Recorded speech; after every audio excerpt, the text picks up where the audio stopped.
Joanne Brackus is filling in for Aaron Rand this afternoon. Happy to be with you. Currently 20 degrees. Let's refresh that right now. Yeah, no, 21 degrees in downtown Montreal. Some big news big numbers to talk to you about in particular. $190 million in bonuses have been handed out to employees and executives of Crown corporations. We're talking Via Rail, Canada Mortgage and Housing Corporation, $190 million in bonuses. You want to ask your boss about your bonuses after that one. But it's the Canadian Taxpayers Federation actually looking into this and what this means. And is this normal? Our next guest is Franco Terrazzano. He's a federal director of the Canadian Taxpayers Federation. And he joins us now to discuss this, what seems like an astronomical number to us right now. Franco, thank you so much for joining us. Hey, good afternoon. Thanks for having me on the show. We're very happy to have you on because it is a bit of a jaw dropper. 100. So first of all, when you hear this number, this is nearly $200 million in bonuses handed out to these employees. What's your initial reaction to that? Are we making much? Is this much ado about nothing? Is this par for the course, or is this too much? No, I think this is a big issue for a couple of reasons. I mean, first of all, the number, right? Almost $200 million in bonuses to Crown Corporation employees in just 1 year. And that's just Crown Corporation employees, right? We haven't seen, how much bonuses federal department employees or agencies have been paying out, even though we know that it's about $1.5 billion between 2015 and 2023. Wow. But another big issue here is not just the number, right? Is that in many of these cases, you have Crown corporations that are failing, and yet many, if not the vast majority of their executives are still taking bonuses. But I think also the other issue here is let's look at the situation that we're facing, right? Canada, more than $1 trillion in debt, right? Debt interest charges, $1 billion every week. We have the Prime Minister, Mr. Carney, who said that, government departments, Crown corporations have to tighten their belts. Well, hey, folks, this is the first place you should start tightening by ending the bonuses at Crown corporations.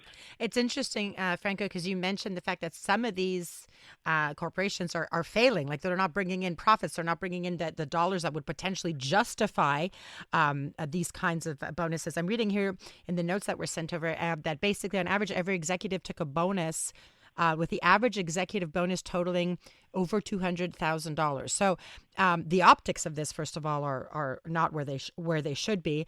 I want to know if you compare Crown corporations to the private sector. Like, what are we talking about in sort of not just the operating costs, but differences of reward? Like a bonus is supposed to be a reward, correct? So how do these two things compare? Well, that's exactly right. Look, in the private sector, like let's not pretend that in the private sector there's bonuses, right? Mm-hmm. But there's also pay losses, there's also job losses, there's many different ways where there's the other side of the equation. But when it comes to government, at least in Ottawa over the last number of years, they're only taking one side of the equation, which is more money, more bonuses, more people being hired, and eventually you come to the point where we are now, right, where I mentioned that the government in Ottawa, the federal government, is more than $1 billion a week in interest charges alone. What's $1 billion?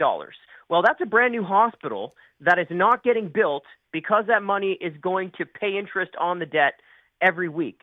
So we're looking at a big problem here. And look, we mentioned the private sector versus the government comparison. Well, let's just look at Via Rail.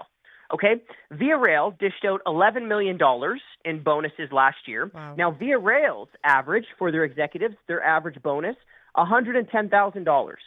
Okay, well, Via Rail lost about $385 million in its most recent year. The government bailed it out to the tune of $1.9 billion over the last 5 years. So why are 100% of their executives getting a bonus? So that is the question, because what you're describing sounds a lot like the too big to fail mentality, right? At this point, it's baked in and we have to keep these companies going. But how does this actually work? What do we know about the rubber stamping of this, right? These are Crown corporations. This is government money. This is our money. So how does this work? Are they actually looking at productivity? Are they looking at, we need to hold on to this employee? How does this, what are the mechanisms here? Or do we not know? Well, we don't know for sure. Okay, but when we look at the overall data, where you're looking at various Crown corporations where you even have 100% of executives getting bonuses. In many, it's 90% plus.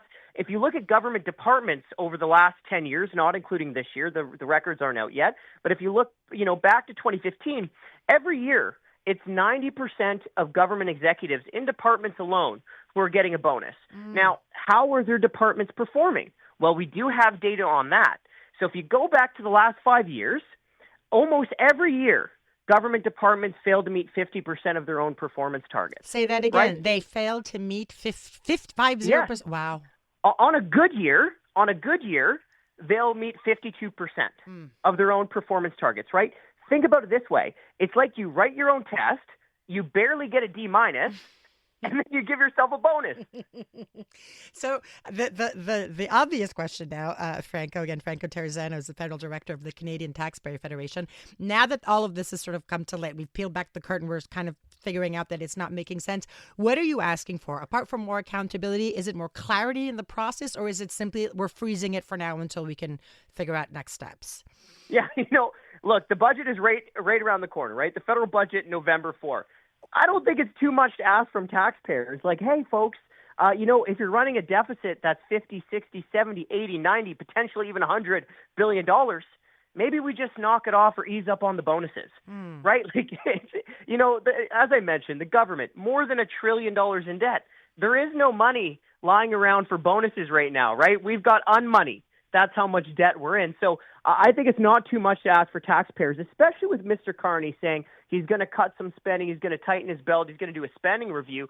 I think the first thing that you got to put on the chopping block are the bonuses. So because beyond the spending of the money, again, Franco, I think let's talk about the optics of this right now, because you are talking right now, you're saying, Mark Carney is saying this and that. The optics of this are terrible. They are. And let me give you a perfect example of how bad these optics are in addition to the cost, okay?